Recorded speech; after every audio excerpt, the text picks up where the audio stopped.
Déterminer les valeurs propres et les sous-espaces propres de f. Alors, question de diagonalisation. Euh, Comment trouver les valeurs propres de f?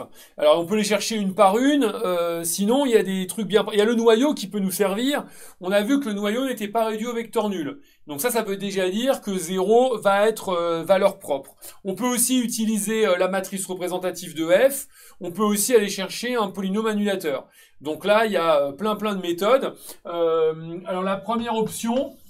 c'est sans doute la meilleure, c'est d'aller utiliser la matrice représentative. Il y avait une question hier sur d'Alexis, je crois, sur est-ce que pour savoir si c'est diagonalisable, il vaut mieux passer par la matrice. Si on a la matrice, c'est souvent plus facile, hein. Et effectivement, ici, on a la matrice qui en plus est triangulaire. On a la matrice M ou la matrice M'. Donc, les valeurs propres de f sont les mêmes que celles de sa matrice représentative.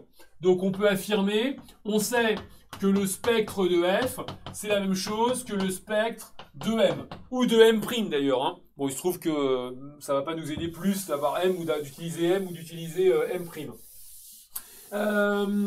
Eh bien, M étant triangulaire, les valeurs propres se lisent sur la diagonale. Donc le spectre, on l'a tout de suite, hein. M étant triangulaire,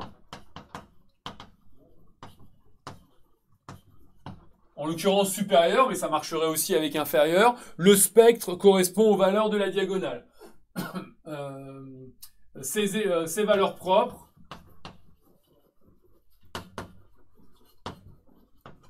sont ces éléments diagonaux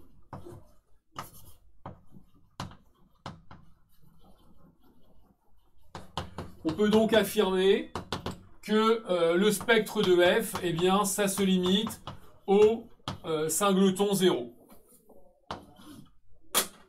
Et le sous-espace propre associé, eh bien, c'est le noyau, puisque le sous-espace propre associé à lambda, c'est ker de f moins lambda id. Mais si lambda vaut 0 comme ici, du coup, c'est le noyau de f qui devient le sous-espace propre. On savait déjà que f n'était pas bijective, donc on savait déjà qu'elle n'était pas injective, et donc 0 allait être valeur propre. Qu'est-ce que je voulais dire? Voilà. De plus, alors la notation habituelle, c'est avec E indice 0 pour la valeur propre, E0 de f égale KRF, et on avait trouvé que c'était R1 crochet X. Donc voilà, pour le sous-espace propre de f associé à la valeur propre 0. Alors sinon, ce qu'on aurait pu faire, c'était, je disais tout à l'heure, utiliser un polynôme annulateur. On avait f2 égale θ. Donc d'après la question 3b, deuxième méthode, d'après la question 3b,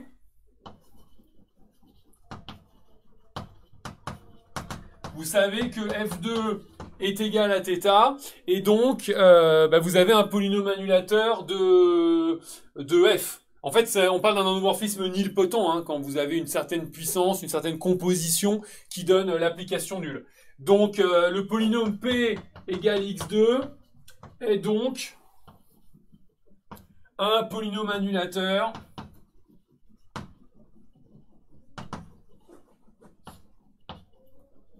de f. Et qu'est-ce que me dit le cours quand j'ai un polynôme annulateur? Eh bien, le spectre est inclus dans l'ensemble des racines de mon polynôme annulateur. Pas forcément égal, mais inclus. Bon, là, mon polynôme P, c'est x carré. Ses racines, je les ai directement. x2, il est déjà factorisé. 0 est sa seule racine. D'accord? Donc, P, admettant 0 pour seule racine, je sais que le spectre de f est inclus dans le singleton 0. Et donc, reste à savoir si 0 est effectivement valeur propre. Et encore une fois, le fait que 0 soit valeur propre, ça renvoie à l'injectivité, au fait que le noyau soit ou pas réduit au vecteur nul. Et ici, c'est pas le cas. Comme le noyau de f n'est pas le singleton 0, eh bien, on peut affirmer que le spectre de f est égal au singleton 0. Et blablabla pour le E0 de f, je ne vais pas recopier ce que j'ai déjà écrit un petit peu plus bas. Voilà pour les valeurs propres, il y en a une seule. Alors de manière générale, les endomorphismes nilpotents, ils ont 0 pour unique valeur propre. Ça n'est pas du cours, hein, mais il y a pas mal d'exercices là-dessus. C'est un thème assez régulier, les endomorphismes nilpotents.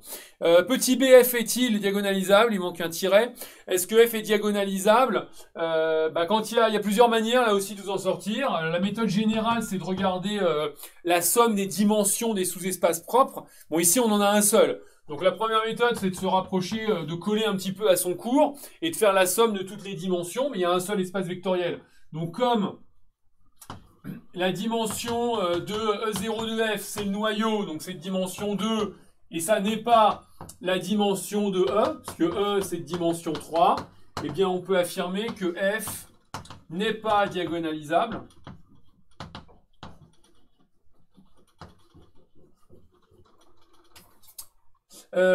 Voilà pour la première méthode. L'autre option, c'est une méthode qui marche sans même connaître la dimension des sous-espaces propres. C'est une option qui marche quand on a une seule valeur propre, ou même ici, une seule valeur propre possible. On n'est même pas obligé de savoir si elle est vraiment valeur propre. Donc la méthode qui est là-haut, elle pourrait suffire. Bon, là, l'énoncé demandait le spectre, hein, donc on a été obligé de vérifier si 0 l'était. Mais on peut aussi raisonner par l'absurde, en fait, et de se demander ce qui se passerait si f était diagonalisable. Donc deuxième méthode par l'absurde. Si f était diagonalisable, eh bien m serait aussi diagonalisable et il existerait une base, on n'est même pas obligé de parler de m en fait, il existerait une base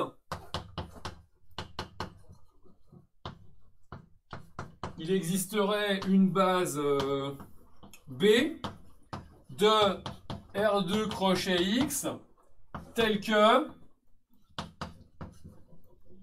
eh bien, la matrice dans cette base, il y aurait une diagonale avec la seule valeur propre, c'est-à-dire avec des zéros partout. D'accord? On aurait une matrice dans laquelle il y aurait des zéros partout, puisque la diagonale où on est censé mettre les valeurs propres, elle n'aurait que des zéros, puisque 0 est la seule valeur propre, ou la seule valeur propre possible, hein, si jamais on n'a pas vérifié qu'elle l'était vraiment. Autrement dit, ce serait la matrice nulle. Et ça voudrait dire que f serait à son tour la matrice nulle. L'application nulle. Et ça, c'est une contradiction, ça n'est pas le cas. Hein. D'où f égale à θ, qui est absurde. Donc on peut aussi le faire comme ça. Vous avez aussi la version matricielle en disant que si m était diagonalisable avec une seule valeur propre, elle serait semblable à la matrice nulle. Et si m est semblable à la matrice nulle, en développant ce produit matriciel, vous allez trouver que m est nul et c'est absurde. Hein. Vous avez le même raisonnement que vous devez savoir faire dans le cas où m est une matrice avec une seule valeur propre ou même une seule valeur propre possible. Dans ce cas-là, vous pouvez tenir le même raisonnement et montrer que ça n'est pas possible. Ok ? Alors parlons quelques minutes de la suite, mais je vous donnerai de toute façon